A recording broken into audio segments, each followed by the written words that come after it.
que seria o Ansible para quem não conhece, nunca ouviu falar? O Ansible é uma ferramenta, podemos entender assim, de automação de TI. Ela é onde você vai conseguir orquestrar todas as suas tarefas. Então, o que seria isso? Vamos supor que eu tenho uma tarefa que eu tenho que atualizar todos os meus servidores da minha rede uma vez. Tenho que atualizar todos os meus servidores uma vez por mês. E vamos supor que eu tenho 100 servidores.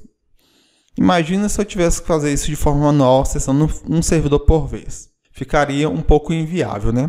Ou até mesmo se você trabalha com empresa de consultoria, tem muitos roteadores, por exemplo, que você precisa atualizar, também ficaria inviável essa atualização. Então, através do Ansible, você consegue aí criar toda essa automação para você conseguir automatizar essa atualização dos seus servidores, de roteador ou qualquer outro dispositivo que tenha uma conexão SSH, beleza? Então, o Ansible serve para isso, para facilitar a sua vida nessas tarefas do seu dia a dia e também, igual o nosso cenário que nós vamos fazer aqui, subir uma aplicação web, por exemplo, ou uma outra que você tenha na sua empresa. Uma outra função interessante que você pode utilizar o Ansible, a gente vê constantemente alguns serviços que a gente tem na nossa empresa. E normalmente o pessoal cria uma documentação ali de como você tem que fazer uma manutenção. Se você tem um servidor de banco de dados, por exemplo, você precisa desligar ele, vai que você tem um passo a passo ali de como tem que desligar esse servidor. Então, você cria a documentação, mas talvez alguma pessoa que seja nova não entenda a documentação que está ali. Então, você pode criar uma role do Ansible para fazer todo aquele processo da documentação e você não vai precisar... Obviamente, é bom você ter a documentação, mas se for uma pessoa que não conhece, é só executar a role do Ansible ali que você vai conseguir desligar o seu servidor, por exemplo, se tiver um processo, ok? O Ansible também é uma grande vantagem dele, que ele não possui agente. Então, se você tem um parque grande de servidores, você não vai ter o trabalho de instalar agente nesses servidores. Como que o Ansible funciona? Ele vai autenticar através de credenciais de acesso, usuário e senha, ou alguma chave SSH, algum certificado, ok? Basicamente, esse é o método de autenticação do Ansible. E o principal, ele é um software open source aí, que você não vai ter nenhum custo financeiro para implantar o Ansible na sua organização, ok? Apenas você vai ter um esforço aí de tempo para você estar configurando ele.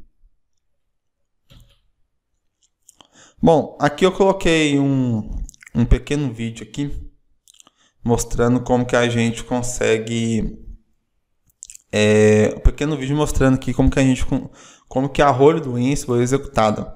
Você vai ver aqui que eu tenho várias tarefas e cada amarelinho desse aqui é uma alteração que ele fez no servidor. Então, olha a quantidade de tarefas que eu estou executando aqui ao mesmo tempo e sem interação nenhuma. Deixei rodando aqui. Esse é o cenário aqui que nós vamos ter no final dessa jornada. Nós vamos ter todo o ambiente provisionado aqui através do Ansible de forma automatizada. A gente vai dar um Enter e vai deixar ele trabalhar sem precisar ter muito esforço ali de ficar aqui fazendo muitas ações manuais, ok? Para a gente realizar a instalação do Ansible aqui no Ubuntu, é bem simples a instalação. Basta a gente dar um apt-get aqui, install Ansible.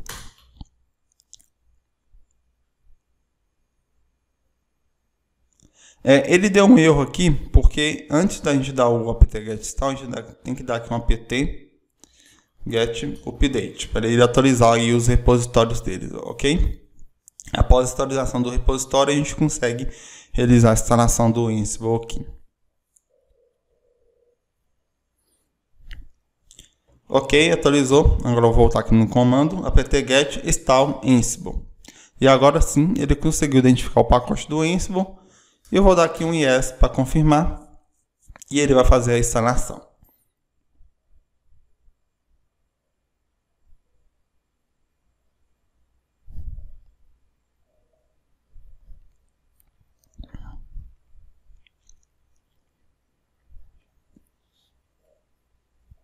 Instalação finalizada.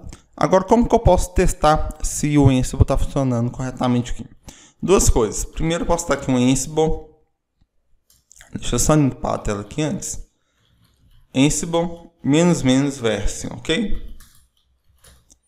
Dessa forma, ele vai trazer aqui as especificações do Ansible. Então, por exemplo, ele traz aqui, obviamente, a versão, o caminho de configuração do Ansible e os paths aqui que o Ansible usa para sua utilização, ok? E também ele traz a versão do Python aqui que o Ansible está utilizando.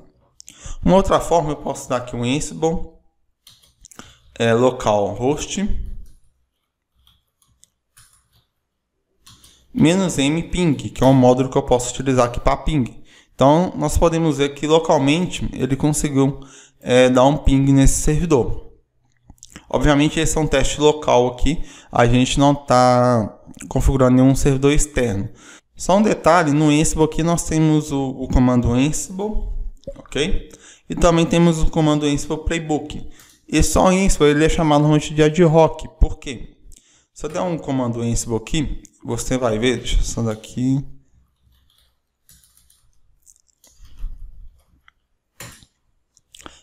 Se eu der um Ansible aqui, -help, você vai ver que ele vai trazer aqui que esse comando você consegue executar somente um comando nele. Então ele é um single task, ok? Se você quiser executar mais de uma task ao mesmo tempo, você vai ter que usar o Ansible Playbook. Então, por exemplo, aqui em vez do comando...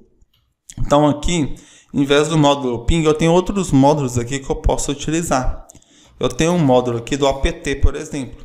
O módulo do apt, eu vou conseguir instalar um pacote nesse servidor. Então, por exemplo, posso passar aqui -m apt, -a, para a gente passar os parâmetros aqui, name, igual o nome do pacote que eu quero instalar, por exemplo, eu quero instalar o Vim. E o state aqui desse pacote. O state aqui, por exemplo, posso passar aqui last, que ele vai pegar a última versão disponível para aquele pacote, ok? Fechar aspas aqui e vou dar um enter. Opa, ele deu um erro aqui, eu escrevi last errado. Então, let. Beleza?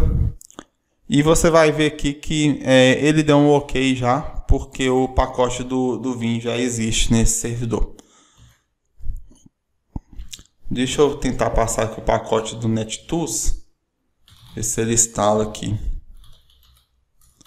Pegar um pacote que a gente não tenha nesse servidor aqui para a gente conseguir ver a instalação dele. Isso eu estou fazendo no meu próprio servidor, mas eu poderia executar em qualquer servidor da minha rede, ok? Sem precisar ficar acessando esse servidor. Então repare aqui que o pacote aqui do NetTools não existia nesse servidor e ele fez a instalação desse pacote, beleza?